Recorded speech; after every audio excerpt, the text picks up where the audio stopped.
So hello and welcome back to the Ground Cinnamon. Today I'm going to show you how to make chili. Now before I claim this is an authentic chili, I must clarify. An authentic chili comes from Texas and it is as carnivore as it gets. You need some top quality beef with some top quality dried red chilies. You stew it together and what you get is awesomeness. Today I'm going to show you how to make a vegan chili. Now, usually there is a debate whether chili should have beans at all. Now, that doesn't apply to me because I'm going all vegan. And what I want to show you in this episode is firstly how to make a very good chili, because a chili, it's a one pot meal, it's really good, really healthy. And so I'm going to show it to you step by step. But also in this video, I want to show you how to make up for the lack of meatiness in a vegan dish.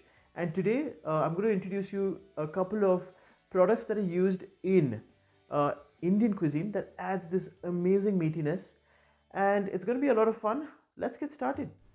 So we're going to go over this step by step. We are making chili, so the first step would be to prepare the chilies. Here I'm using two types. One is a Guntur chili, extremely hot, and the other Byadgi or Kashmiri chili, full of flavor. Now, in general, chefs use 4 to 5 different kinds of chilies, and if you're in North America, you'd have access to an array of chilies. But I'm in India right now, and I have access to these two. Now, chefs might not agree on what are the different combinations of chilies they agree on, but they all agree that they must be de-seeded. So snip snip and dispense those seeds, after which we'll move on to accentuating those flavors by roasting them. On a medium hot pan, you want to add these chili pods. Now roasting these chili pods could get a little tricky, but a couple of charred marks, 3 sneezes, that's when I took it off. Now once you attain these beautiful charred marks like this, remember you want to take it off immediately. If not, these pods are going to burn. So take them off and place them into a container, after which you want to top it with some boiling water, enough boiling water to cover the top. Now you want to let these soak for at least 20 minutes. In the meantime, you want to move to step number 2. Next step, the beans. I'm going to use 2 different kinds of beans. You can use any kind of bean. What I'm using here is white kidney beans and red kidney beans. Now here I'm trying to make a combination, so one has more body, the other one has a better bite. One is sweeter, the other one has better texture. So lots of textures, more complexity, lots of fun to eat. And now these have been soaking overnight, and this step is mandatory. You have to do this. If you don't do this, the beans are not going to cook through. So from this point, what we're looking at is cooking these through before we add them to the chili. And before we simply dump this into a pail of boiling water, we want to build some character, some flavor with these beans. So I'm going to go in with a couple of bay leaves, 1 green chili, and some cloves of garlic. You could also add a stick of cinnamon, maybe a star anise, anything to build some character, some flavor profile. From this point, I'm going to add enough boiling water to cover it, bring it to a boil, and now from here, we're going to cook it for at least 1 hour, or until the beans are cooked through. If you happen to have a pressure cooker, you could stick to 5 whistles. If not, 1 to 1.5 hours it is. Now as you see, this is going, so I'm going to move this to a conventional stovetop, save some electricity, and move to step number 3. Next up, we're going to brown our meat, or in this case, meat substitute. So here is 200 grams of mushrooms, button mushrooms, and before you accuse me of being predictable of that guy who replaces every meat with mushroom, let me introduce you to the meatiest of all lentils, moth beans. These beans, they're going to add some serious meatiness, some serious savoriness, and these also have been soaking overnight. We're going to make good use of this, but first, mushrooms. We're going to chop it up to make it look like mincemeat. So we're going to start off by separating the head from the stem and carefully chopping it up to look like this. Once you've attained this, in a tablespoon of oil, you want to fry this. And you want to fry it till it becomes completely brown, but these are mushrooms. They're going to leach out a lot of water at the beginning. We're going to wait for the water to vaporize completely until it browns, and this will take some time. In the meantime, let's move to aromatics. When it comes to aromatics, any good recipe always calls for 2 large onions, or here, in my case, 5 tiny ones. Now these onions, you want to dice them as small as possible. Smaller the better. Now before we move on to the carrots, you want to check up on the mushrooms, and if they've turned nice and brown, almost on the verge of getting toasty, you want to add a couple of tablespoons of oil, additional, and fry off the moth beans. Now these moth beans, you want to fry them till they turn brown and really concentrate those flavors. Here, by concentrating the flavors, we are really trying to make up for the meatiness that we've lost out on.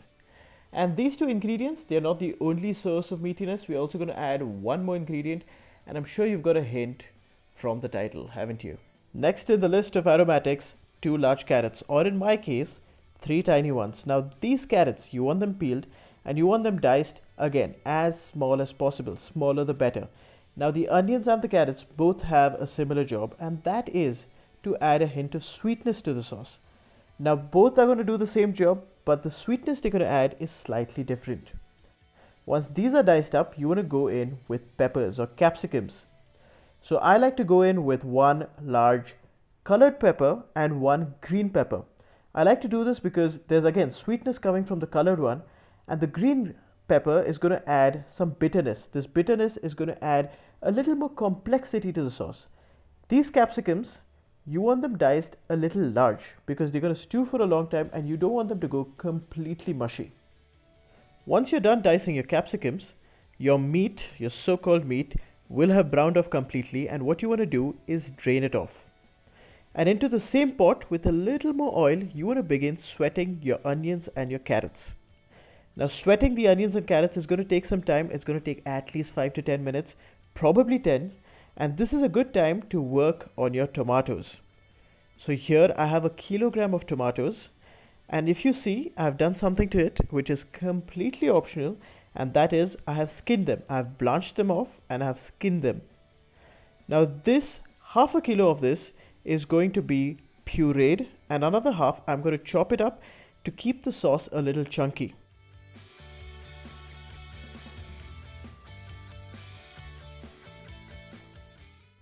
So this first half I'm going to puree it, and of course not all of them fit.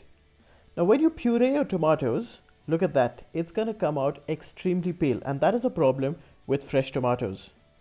Now there is a remedy for this, and that is you want to add the tiniest piece of beetroot. Now this beetroot is so small, it's not going to add any flavor, just color.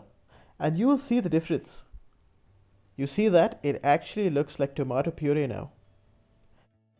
Also, let's blend those chilies already. They've been waiting for a while. And look at that. Look how thick that is. You want to give it a taste, and when you taste it, you'll really find out there is no heat per se, but a lot of flavor, a lot of smoky flavor. So all our prep, it's almost done, and all that's left is to chop up these tomatoes. Oh wait, I have forgotten the most important ingredient, and that is garlic. So in a mortar and pestle, I'm going to go in with a handful of garlic and 1, maybe 2 green chilies. Now you want to add these chilies to add a little more complexity to the heat. It shouldn't be just a one-dimensional red chili pod heat.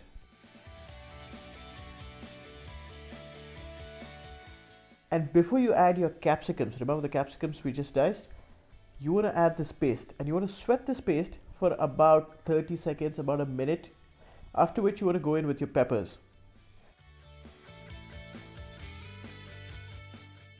You want to stir around your peppers, and once your peppers become nice and shiny, it's an indication that it has begun to cook, and this is going to go on, it's going to cook for a while.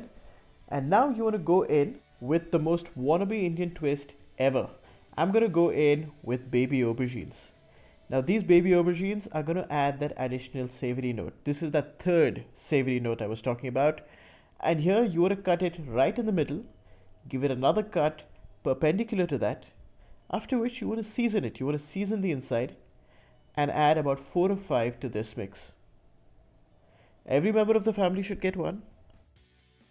Now before we add the beans and the tomato product and simmer away this to glory, we need to add some powdered spices. We need to add them, and we need to sweat them for at least 30 seconds. And here I'm going to go in with cumin. Now cumin is mandatory. It is a part of every chili, and you want to go in with 1 tablespoon. And the other powder spice, you want to go in with fennel. And the reason I'm adding fennel is to compensate for the lack of sweetness in these fresh tomatoes. You can definitely add thyme, you could add coriander, but I like to add fennel. You want to season. You want to season with both salt and pepper. Now I'm going to hold back on the salt because I'm going to adjust the salt right at the end.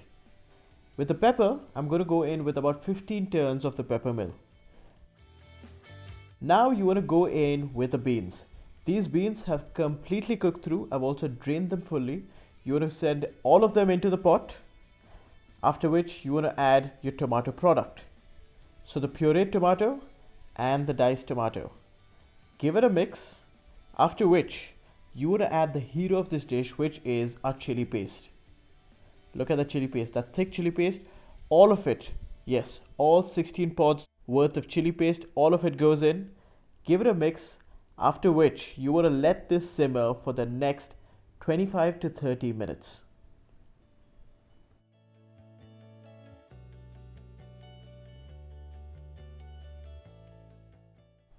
"25 minutes on, you want to taste it. And at this point, you want to check for a few things. You want to check for saltiness, tanginess, heat, and sweetness. So here, when I taste it, I get the spices through. I can definitely taste the cumin.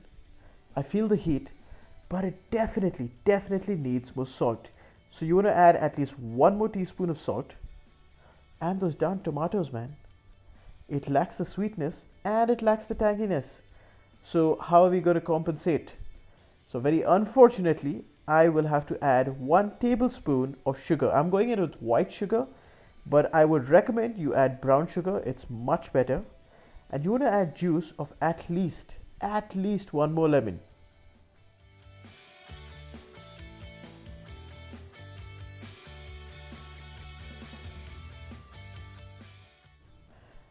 And after those much needed adjustments, let me tell you guys, I nailed it.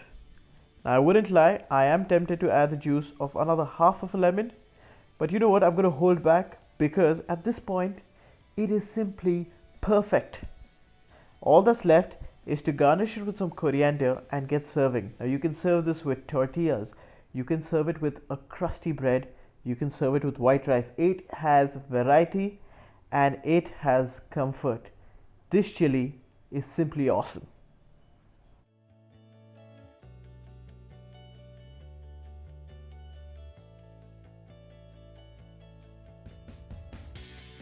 And there you have it, guys, a lovely hearty bean chili.